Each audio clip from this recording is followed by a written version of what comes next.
Hello बच्चों, let's read the question. तो question हमको यहाँ पर गिवन है, a practical examination was being conducted for the students. The examiner in vice versa asked Julie the question, to salts x and y are given to you. salt x salt x is obtained by treating potassium with oxyacid of a non-metal with suffix eke, which has 7 electron in the m cell, which is valence cell. Salt Y, salt Y formed one between lead and oxyacid of a non-metal with 5 electron in the valence L cell. Both the salts can give oxygen on thermal decomposition. On thermal decomposition, which salt do you prefer for the preparation of pure oxygen and why? When she answered the question correctly, the examiner was very impressed and awarded her full marks. What is the answer that Julie gave? अब question में अगर हम देखेंगे तो यहाँ पर हम पहले समझना पड़े यहाँ पर हमको गिवन क्या क्या है। क्वेश्चन हम देखेंगे पहले यहाँ पर क्या हमको गिवन है। तो गिवन यहाँ पर अगर हम देखें तो गिवन है कि हमको दो सॉल्ट, तो पहले हमको यहाँ पर सॉल्ट एक्स यहाँ पर गिवन है, ठीक है। तो सॉल्ट एक्स और सॉल्ट वाई दोनों है। तो सॉल्ट एक एक्स क्या है, जो अगर हम देखें एक ऑक्सी एसिड है, क्या हमारे पास एक ऑक्सी एसिड है जिसका अगर सफिक्स देखेंगे तो उसमें लगा इक फॉर्म में वो है। कौन से फॉर्म में? इक फॉर्म। और जब इक फॉर्म जब होता है तो वो उसका वहां पर है मैक्सिमम, वहां पर क्या हमारे देखेंगे तो ऑक्सीडेशन स्टेट। तो यहाँ पर डिपेंड करता है इक मतलब मैक्सिमम ऑक्सीडेशन ऑक्सीडेशन स्टेट को यहाँ पर वो रिप्रेजेंट कर रहा है। और मैक्सिमम ऑक्सीडेशन स्टेट उसको हम अगर बैलेंस सेल गिवन है, जिसमें अगर हम देखें और एक चीज हमको क्या गिवन है कि वो नॉन मेटल से बना है, किससे बना? वो एक नॉन मेटल का है। नॉन मेटल का अगर तो गिवन है कि एटॉमिक सेल में कितने 7 इलेक्ट्रॉन जो है। तो अगर सेल मैक्सिमम है तो ये बन जाएगा 287 जो होता है हमारे यहाँ पर क्लोरीन। तो नॉन मेटल कौन सा है? क्लोरीन।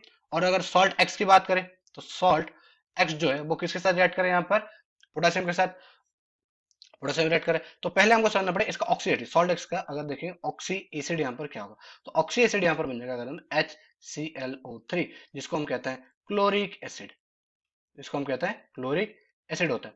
और जो सॉल्ट एक्स बन जाएगा तो फिर बिकॉज पोटेशियम हो जाएगा तो ये बन जाएगा KClO3 is the x, salt x जो हमको गिवन है ना। सॉल्ट एक्स को जब हम थर्मल डिकम्पोजिशन करेंगे तो KClO3 को जब हम क्या करें थर्मल डिकम्पोजिशन, तो हमको यहाँ पर देगा वो KCl प्लस 3/2 ऑक्सीजन वो हमको देगा। यहाँ पर KCl पोटेशियम क्लोराइड देखने को मिला और ऑक्सीजन हमको देखने को मिला। वही अगर हम देखेंगे जो हमको सॉल्ट वाई है, जो हमारा अभी सॉल्ट वाई अगर हम बात करें तो सॉल्ट वाई एक ऑक्सी एसिड है वापस no. तो अब यहाँ पर क्या गिवन है कि उसका एटॉमिक सेल में है जो एल सेल है वो यहाँ पर 5 है तो 5, और ये बन जाए बिकॉज एल से तो के में रहेगा 2, तो 2 5 बन गए। 2 5 अगर हम देखें तो वो बन जाता है यहाँ पर नाइट्रोजन। कौन सा नॉन मेटल वो यहाँ पर? नाइट्रोजन। तो अगर नाइट्रोजन की अगर हम बात करें, जो नाइट्रोजन अगर उसका वो लेड से बने तो यहाँ पर सॉल्ट वाई बन जाएगा। अगर हम देखेंगे तो बन जाएगा PbNO3 होल 2, PbNO3 होल 2। और जब PbNO3 होल 2 को जब हम थर्मल डिकम्पोजिशन करेंगे, PbNO3 होल 2 जब हम क्या करें थर्मल डिकम्पोजिशन, तो वो हमको देगा PbO प्लस 2NO2 प्लस हमको देगा यहाँ पर हाफ O2। तो हमने देखा एक था PbNO3 और एक हमको देखने वाला वो था KClO3 हमको देखने को मिले। अब हमको पूछा जा रहा है कि प्योर ऑक्सीजन प्रिपेयर करेंगे हम कौन सा चूज करेंगे। तो here here Julie Julie chooses KClO3 because it only gives it only gives it only gives oxygen and KCl while PbNO3 PbNO3 whole 2 gives some byproduct gives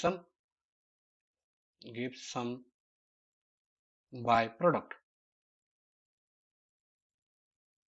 तो यहाँ पर हम क्या चूज करेंगे? यहाँ पर हम चूज करेंगे KClO3 क्योंकि ये हमको देगा प्योर ऑक्सीजन हमको यहाँ से प्रोडक्शन करने के लिए हम चूज करें KClO3। I hope you understood well. Best of luck.